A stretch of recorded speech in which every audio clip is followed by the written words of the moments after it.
Ito ay rated SPG. Striktong patnubay at gabay ng magulang ang kailangan. Maaaring may masiselang tema, lengguwahe, karahasan, sexual, horror o droga na hindi angkop sa mga bata.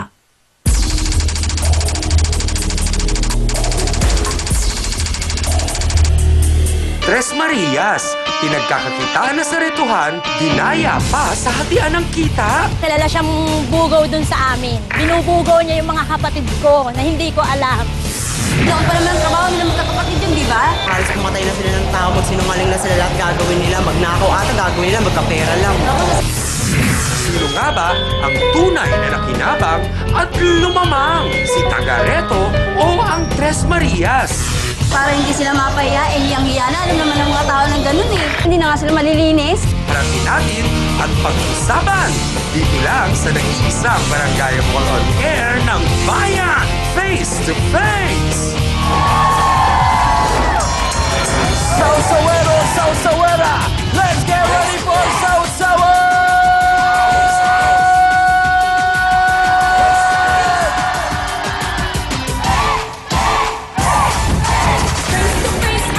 Halaman na naman tayo mga kapatid! Tara, sugod na! Nako, face to face na naman! At eto na ang mga Sausawero! Sausawera! Nako, sana nga magkabati, hindi ba? Wala na sanang labanan! Tara na, mag-usap na lamang! Nakusad siyang makulay ang mukha ng buhay. Tayo magharapan, ating pag-usapan. Aminan, awayan at magukrayan. Gusto mo bang makisaw-saw? Tara na kaibigan, Mga kapatid! Ano ang ating sigaw? Sinong sisipangon? Sinong Come on! ang mga problema? Nako, huwag na huwag mong tatalikuran! Harapin mo, face to face! Yeah! At ngayon, heto na ang First Lady na nag-iisang Barangay Hall on Air, ang pambansang kapitana, Jack Ami Perez! Hello mga kapatid! Tres Marias, inirereto na, niloloko pa sa kita. Abay ngayong lihim nila ay nabunyag na, lagot ang taga-reto sa atin nila. Hans, medyo seryoso at heavy ang ating issue na naman. Handa na ba kayo? Naku, Jack, kakayanin namin yan! Ito pang mga to, kayang-kaya! Hindi ba? At syempre, kayang-kaya din yan ni na B1 at B2. Kayang-kaya din ang ating trio tagapayo. Matinding payuhan to, Attorney Ben Acosta, Dr. Camille Garcia, Father Sunny Merida. Sila ang mahal nyong trio tagapayo. Kaya naman, what are we waiting for? Let's make it a come on! Face to face na!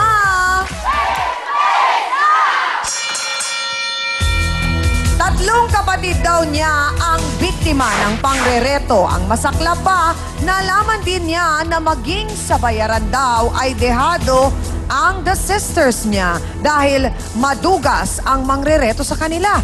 Ano ba yung niretong ginagawa na yun? Parang may bago na naman na hindi ko alam. Narito si Rodaline Tulyao. Pasok!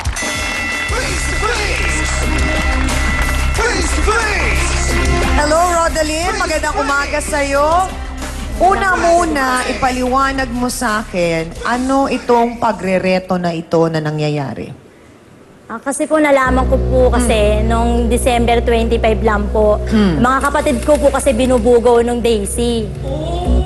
Kapatid mong lalaki o babae? Babae po, tatlo po. Tatlo. Opo. Sino yung Daisy? Yun po yung Daisy, tiga dun din po sa amin. Na kilala po na nambubugaw po talaga siya. Okay. So, paanong nagsimula yun? Paanong napilit at napapayag yung mga kapatid mo? Paano nangyari? Kasi po umamin po sa akin yung isa kong kapatid. Sino doon? Yung Aki po, yung sumunod lang po sa akin. Si Ake. O, Opo. anong sinabi ni Ake sa'yo? Sabi po ni Ake na, ate, may aaminin po ako sa'yo. Sabi ko, ano aaminin mo? Sabi niya na binubugaw daw sila nung Daisy. Ilang taon Sa si ganong- Ake? 22 po. 22. So, 18. paano daw yung naging usapan nila ni Daisy? Sabi po daw kasi nung Daisy, Hmm. magkita po daw sila ng hapon. Okay, tapos? Meron daw imimit. Okay. Yun lang po pagkasabi sa mga kapatid ko, imimit lang po. So, yung tatlong kapatid mo, sino yung dalawa pa? Si Ake, Si sabi Erica mo. po, tsaka Erika. si Eunice. Sino? Erica po, tsaka Eunice. Ilang taon si Erika? 19 po. Okay, si Eunice. 18. Yung isa, yung mas bata, nag-aaral pa. Opo, Okay. nag-aaral pa po. Nasaan ang mga magulang nyo? Paanong nangyari? Nasa bahay lang po. Mm. Minsan po nanay ko naglalaba. Oo. Tatay ko naman po may diferensya po sa utak. Okay. Dahil din po Paano- sa problema.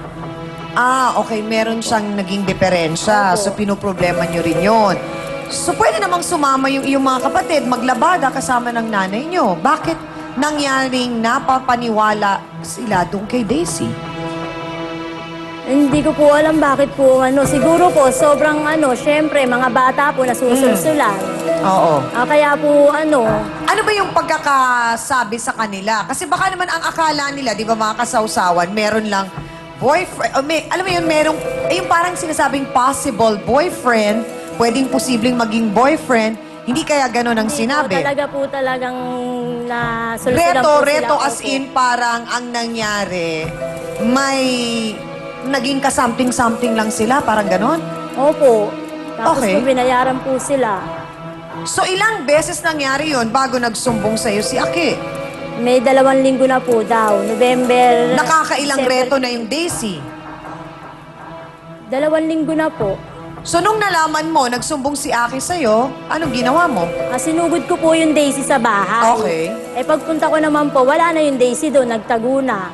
Pero diretsahang tanong, Rodaline, hindi kaya gusto rin ng mga kapatid mo? Hindi ko lang po alam. Hindi, kinausap mo ba sila? Usap ko po sila. Kasi syempre kahit sino namang babae, hindi gugustuhin na ganun ang mangyari sa kanya, hindi ba? Namin Pero ang kaya tanong yan. ko, Rodaline, habang nangyayari ang lahat ng ito, may nangyari bang pilitan? Opo, pinipilit po daw sila nung Daisy. Sino kaya? Yun nga po daw yung Daisy ang nananakit, sinasampal sila, sinasabunutan sila. Pag hindi daw sinusupot yung yung customer. So tinatakot nga. Pero ang tanong, ginugulangan kaya niya talaga ang mga kapatid ni Rodaline at siya nga kaya ang sinasabing taga-reto. Naku naman sa mga lalaki ng Tres Marias. Narito para depensa ng kanyang sarili, si Daisy Posadas. Pasok!